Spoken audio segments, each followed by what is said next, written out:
Hi, welcome to Arizona Politics Inside Out. My name is Phil Lopes. I served in the Arizona State House of Representatives from 2003 to 2011. For 4 of those years, I was the House Minority Leader.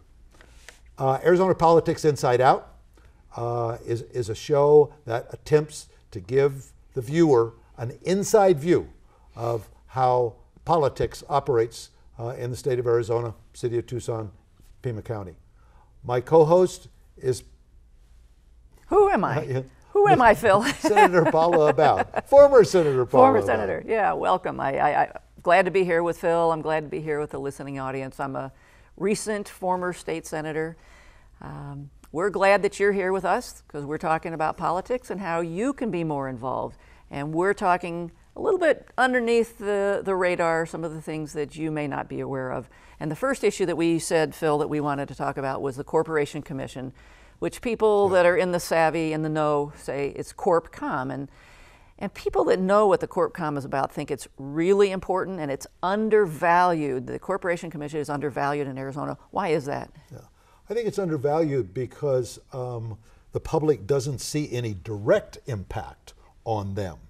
The Corporation Commission regulates utilities, for example, electric utilities. You're talking pricing. That's right. Pricing. They have to do with pricing. So even though the public doesn't have a direct impact on the public, it's an indirect but important impact because what they say about what they can charge the public, that's controlled by the Corporation Commission. So why are they so important right now? Because they are in the news and it's really scaring the solar industry right now. Well, they're in the news because last week they voted 5-0 to remove incentives for Tucson Electric Power, for the Arizona Public Service.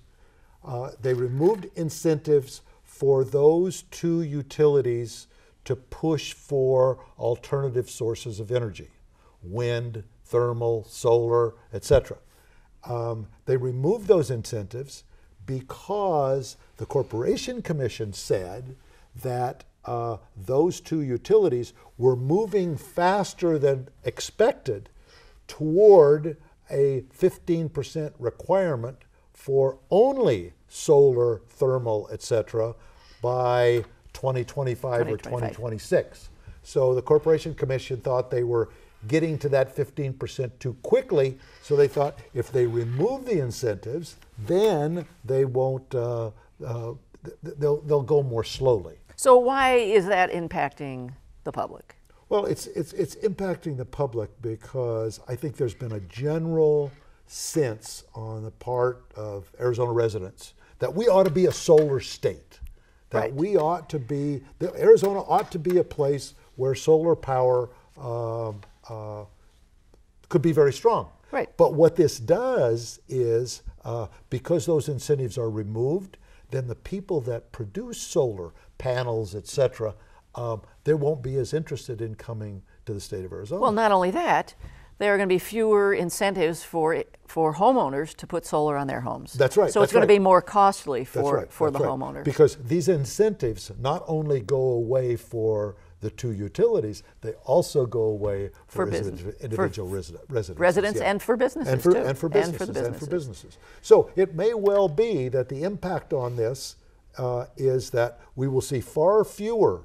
There are panels all over the place. The new police department on Miracle Mile has all these huge panels. The Brooklyn Pizza on 4th Avenue has these huge panels. And one needs to ask oneself, if these incentives are removed, will we continue to see that? Right, and the Corporation Commission says, yes, they think that Arizona citizens will continue to put solar on their businesses and their homes. So it remains to be seen. But I think the tricky piece here is the fear that the public is going to see this now all Republican Corporation Commission change the renewable standard. The standard for requiring 15% renewable. So that's where you, the public, get to come in. We're letting you know about the Corporation Commission so that you can be giving feedback to them. And we need to figure out how we can get feedback to these folks. That's right. And they need to hear from the public that removing these incentives is not a good thing for the state of Arizona. It's not a good thing for the energy, the solar sector. Right. And they need to hear that. Okay. So we'll let them know. Actually, I think letters to the editor is going to be a really good way for people to express their opinion. I also want to say that when they changed the tax incentive for solar, the solar industry up in Phoenix did rallies and protests, and I had the feeling from the Corporation Commission that they were a little bit taken aback and they wanted to clarify their position. Oh. So I think it's really important that you, the public, know what's going on and to be there to rally and protest and to express your opinion, so that we don't just let 5 individuals from one party manage and control the future and the agenda of Arizona. Yeah, and it would be interesting to see. I don't think it's possible, but all of these candidates ran clean, so they all got public financing. So they didn't necessarily get money from the utilities that they regulate, but there were independent expenditures spent on those races. Okay, well, and it's very likely that those independent expenditures were in fact the utilities. from places from entities that they regulate. Certainly. Okay, that sounds like an inside scoop. I think that is inside. Sure. So what do you want to talk about now, Phil? Well, what's been in the news a lot, Paula, is it's budget time. The governor introduced her budget. It's always budget time. It's always budget time. The governor introduced her budget, which reminds me of an inside story. In 2006 or 7, I believe, there was such concern about finishing the budget on time. We actually started budget meetings a day before the session began. I remember that. Do you remember that? I remember that. And we met throughout the entire session. And we never got a budget. The only way we got a budget that year was we struck a deal between Napolitano and B and the Democrats, and we got a budget. Yeah. So B, the Senator, Republican. Senator B. Yeah, Republican yes. leader. Yeah. So anyway, the budget is being talked about, especially the governor's budget, because she recently introduced it, and there were a couple of things that are important to me, and I think you as well. Paula. One was the issue of child protective services. Certainly. The governor rightly increased the budget for child protective services. She's going to increase the number of workers by 200. She's going to increase by 50 this year and 150 next year, and that's really good. However, she's not done anything to reduce the caseload. Because even with these 200 new caseworkers, there's going to be, the trend is for more and more kids in that system, so these simply aren't going to be enough. So we're going to continue to have problems with CPS. I think one of the interesting points when Clarence Carter, who's the director of CPS, said,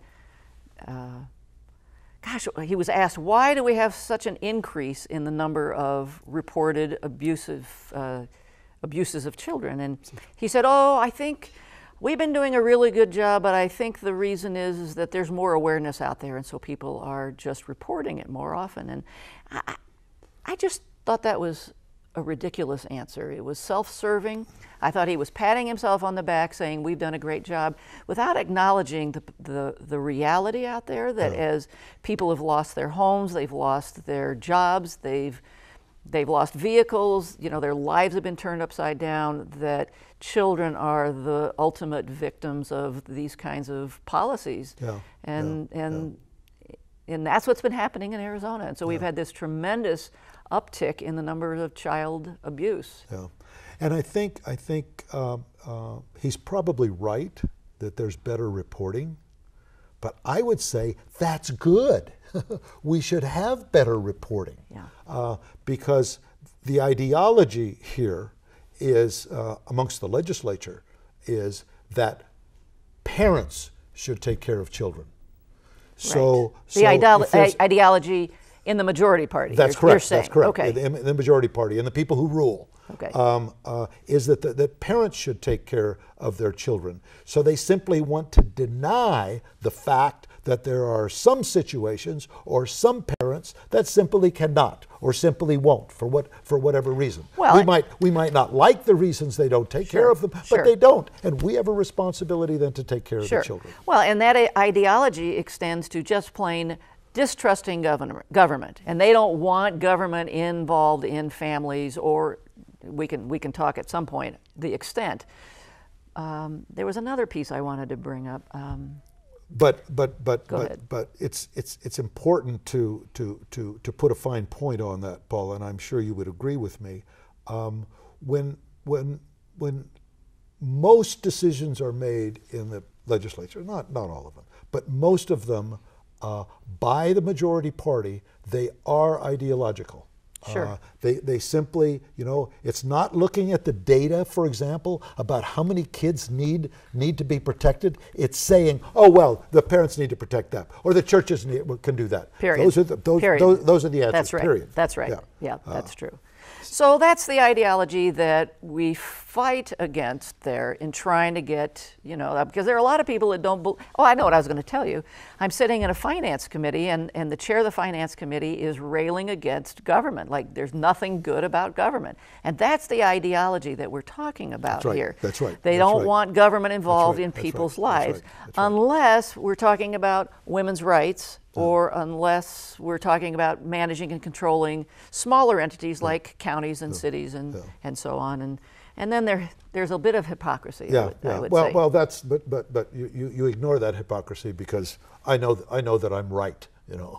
So they simply ignore that. But the point you made about telling other government entities what to do, I think is a very good one. And it again, it illustrates what happens at the legislature, because many people in the legislature do what they do because they can. Right. Not because there's a problem to be solved, right, or not because there's an issue that we need to address. They do it because they can. And the example is, which you reminded me of, was the Marana town wastewater. Council. Yeah, but suing Pima County, no, not suing them. They got an Auditor General's report done because the town of Marana was absolutely convinced that the way that the Pima County was using its bond money was unfair to them. Right, unfair to Marana. So they go to instead of going to Pima County and negotiate Marana and Pima County negotiating it, they go to the legislature and get their bully buddies to get the Auditor General, and 2 years before, they got the legislature to run a piece of legislation to force Pima County to turn the plant over to Marana. The wastewater plant. It's a little bit of dysfunction. Again, it's total dysfunction, because when you put that in the context of all the problems that we're facing in the state of Arizona, jobs, economy, etc., and they're spending their time carrying the water for ideological cohorts about things that really should not matter and should not take up the time. And the Auditor General's report, by the way, totally cleared Pima County, and said they were doing that bond money just perfectly. Right. So one of these ideological issues is to, it's this father figure to manage and control those underneath you. So we heard former Representative Antonori saying we've got to protect women from the future decisions that they may possibly make, and so trying to control women's bodies. So, and yet here this year I'm looking at one of the bills, the Republican proposal to ban state enforcement of federal gun laws. So they're telling the federal government, stay away from us, these are states' rights, you can't control gun laws, but then they turn around. And what they've done in terms of, they tried to overturn a Tucson ordinance requiring background checks for gun laws. They worked against Tucson's billboard ordinance down here, and And then they wanted to change the way we elect city council. The way city council, so they really want to control us and won't let Tucson down here manage itself with its own elected officials. So the hypocrisy is so evident. But I think the public is probably aware of that. Well, I'm not so sure. I'm not so sure. It's always good to point out when we see this kind of hypocrisy, because when people come around and ask you to vote, ask for your vote when they're campaigning, they don't talk about how it is that I'm going to make decisions, how it is that I'm going to approach this job of policy making, of law making, of legislating.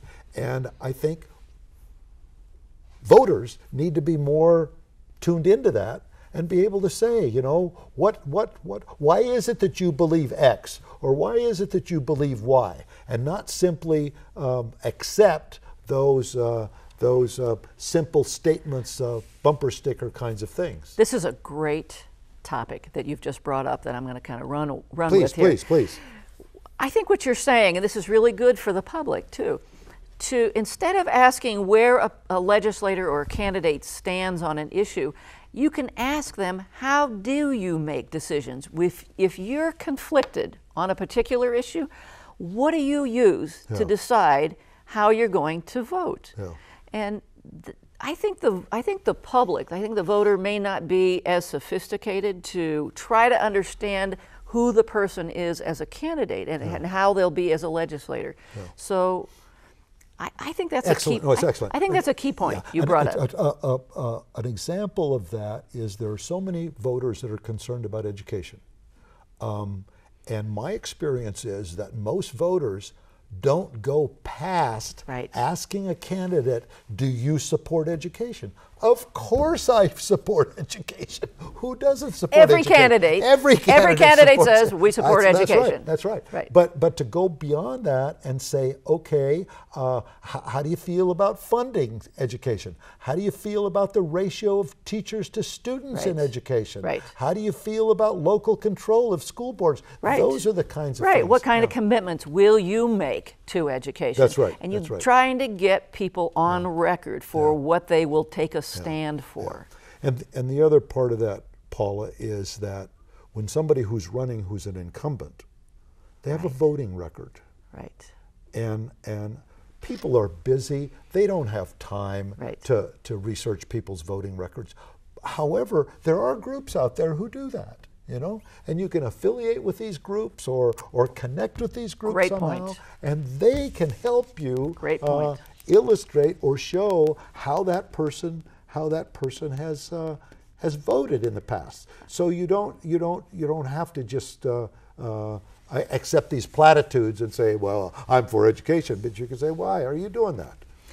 So I want to get back to the budget, which you brought up. But this is what I want to. No. I think everything we've talked about is great. That's good. But what I want to say about the budget that most people may not know is that when the governor promotes a budget, it doesn't mean she's going to get what she's asking for. So while we may look at the numbers and what she says she will take a stand for, when what we've seen over the last 3-4 years with this governor is the legislature, the Senate and the House, don't necessarily give her what she wants. She asked for hundreds of millions of dollars in education funding last year and got a very small number. I can't even remember if it was 20 or 30 or 40 million instead.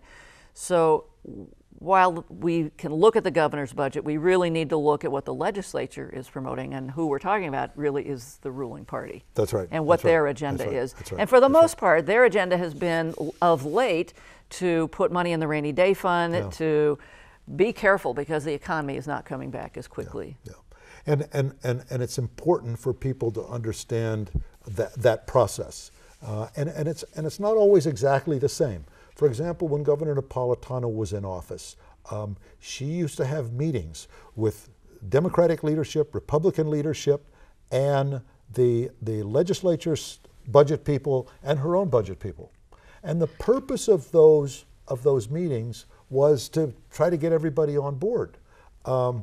When Jan Brewer came into office, I know of not a single time that she invited Democrats to that table. But that's part of the process as well. And as you point out, it's the legislature that has the ultimate vote on what the budget is going to look like. Correct. Not the governor. Well, I happen to know this year because I was up at opening day at the legislature, and I heard that the governor has met with the minority leader in the Senate, Leah Landrum Taylor. And in fact, after her State of the State address, she walks out, and she wasn't well received by the Republicans because they were not happy with her stand on Medicare. Medicaid. Yeah. But she sees the minority leader from the Senate and she goes like this. So there was a little sense that she was working with the Democrats in that regard. Yeah. And even though that's good in the legislative process, my experience, my 8 years, and I don't think anything has changed, the Republicans simply ignore the Democrats. It's true. It's as if we're not there. It's true. Yeah. And they hated, Yes. but they hated that 2007 or 2008 when Senator B and the Democrats and the governor got together and passed a budget. Right. They still talk about that as if it was some anti. It was an affront to their American undemocratic way to do things. To work together, but we think that the public wants us to work together with the Republicans. But that's why we're asking you, the public, to make contact with your legislators and let them know really what it is that you want. I wanted to talk about ALEC. Okay, let's talk about ALEC. Just a little bit, ALEC. American Legislative Exchange Council. At ALEC, and this is a corporate lobbyists produce legislation. Legislators from all over the country come and sit with corporate lobbyists and figure out what legislation they can go back to their states and promote that helps corporations and promotes an ideology that is anti-woman, very private school oriented, anti-immigrant. It's where the Senate Bill 1070 came from. That's right. And so what we've seen now is that there's a piece of legislation coming out of ALEC that is mandating, what is this? They're promoting, let me see if I turn this. While you do Go that, ahead. let me say the American Legislative Exchange Council is, as Paula has said, it's funded by huge corporations, big corporations like Malbart and Big Pharma, and they come together every year with legislators from around the country, and they get together and they agree on legislation, or they write legislation. Then those legislators come back and they introduce it. And Arizona has a very active group in ALEC. No Democrats, however. Well, there have been maybe one or two Democrats that have attended that meeting, but primarily it's Republicans, and it's the corporate effort to rule what happens in the legislature. Did you come up with that? So why? Yes, I did. Okay. But why 1070, which was the anti-immigrant piece of legislation, was what came from a corporate model, is that the private prisons were hoping to generate more business for their private prisons, that undocumented workers would be picked up more easily, more readily, and sent to the private prisons, bringing more money. And guess what happened? Just that. Yes, just that. Just that. But what we know now, the ALEC is promoting model legislation mandating the teaching of climate change denial in public schools. Mandating that. And Arizona, just a few days ago, promoted a bill. Let's see, they dropped a bill saying the exact same thing. 6 senators that are all ALEC members have dropped this bill, saying that they're trying to control and manage the schools and what teachers teach, and they do it in women's anti-women pieces of legislation. They do it mandating that you have to teach climate change a certain way. You have to talk about adoption before you can talk about abortion in schools. So I just wanted to bring that up. Yeah, no. I think it's very important, and there have been a number of corporations that have dropped their membership. Yes. In ALEC. Yes. Because of the outcry from the public and the exposure, and that's what we want to do with this public. We want to expose ALEC. We want to educate and inform the public so that you know who's out there and who's pulling the strings on the majority party here in Arizona. Yeah. And I do need to add that as a result of ALEC, there's now another group called ALICE. ALICE, ALEC and ALICE. Okay, all right. And ALICE is a group that provides model legislation from around the country where it's been introduced in other states and that they've devised on their own that is in the progressive direction, right on, not the conservative direction. So I'm showing my prejudice here. You can go to Alice Law and you can see all kinds of model legislation. And Alice Law is meant to be a counter to ALEC. So I want to talk about Kathy Herod just for a minute. She is the ALEC version of the anti-woman. She is one of the 10 most powerful individuals at the Capitol. She has run the 30 anti-women pieces of legislation in the last 4 years. 17 of them passed, and she refers to the Planned Parenthood group as they're the death machines, they're the abortion industry, but she's bringing the legislation that's being promoted nationally with ALEC, and she's bringing it back to Arizona, and this is a very conservative organization. She's controlling legislators. She's controlling whether they vote. If they're pro-choice and a Republican, they have to zip their pro-choice lip, and they've got to come out as anti-choice, or they'll run a more conservative legislator against them. But I want folks here to know that Kathy Herod, the Center for Arizona Policy, represents the anti-woman agenda of ALEC. So, Phil, I hate to say that we have to close this discussion. We do. This has been a good discussion. This has been. It's been great talking with you. Thank you. So I want to make a few more points with folks here. I want to remind you that if you don't know who your legislator is, in order to communicate with them, you can go to azleg.gov,